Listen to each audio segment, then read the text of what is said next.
So dito nga guys, kaka-open ko lang ng ML ko, may mag-chat na agad, sakit at basher ko pa talaga. At eto nga sabi niya sa akin. Gas ayon so gas ayon. Tapos sinabihan pa niya ako ng mahina, okay lang sa akin na mahina, at least pogi at masarap naman. At dito na nga nag-invite na nga siya sa akin at syempre papalagan natin to. Kung makikita nyo dyan na maganda ang skin ko, gumamit lang ako ng injector para ramdam ko talaga ang lakas ko.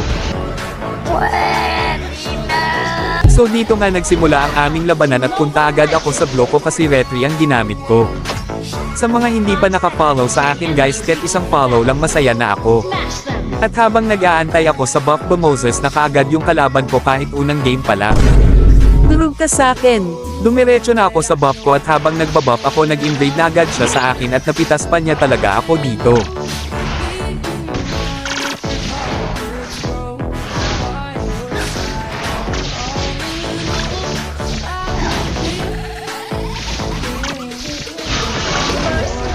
Grabe naman neto kalakas, pinipihan pa talaga ako sa mukha, maya ka sakin. Ano? May paano-ano kapag nalalaman, so dito sinabihan ko siya ng wait ka sakin. So dito nag-buff ako at bigla siyang sumulpot at may balak pa natang kunin ang buff ko. At yun na nga, nakuha niya talaga ang buff ko. Dito nabigyan na naman niya ako, grabe, nakaisa na nga, tinipihan pa niya ako sa mukha. At dito habang pinatay ko yung Bulbasaur, nakita ko siya sa mid at agad kong pinuntahan.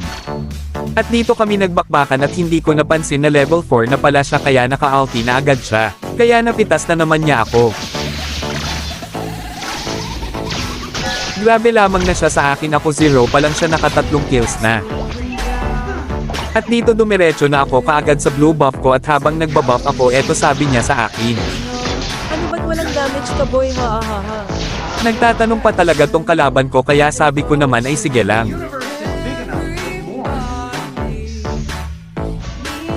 At dito habang nagpa-farm ako, bumoses na naman siya. Ha ha ha, huwag kang ita. Ewan ko sa'yo, kaka-trash talk mo yan.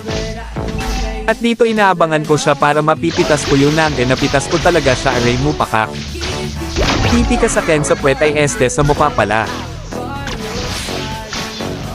Ha ha ha, chambalang. At nakuha mo pa talagang tumawa, tingnan lang natin.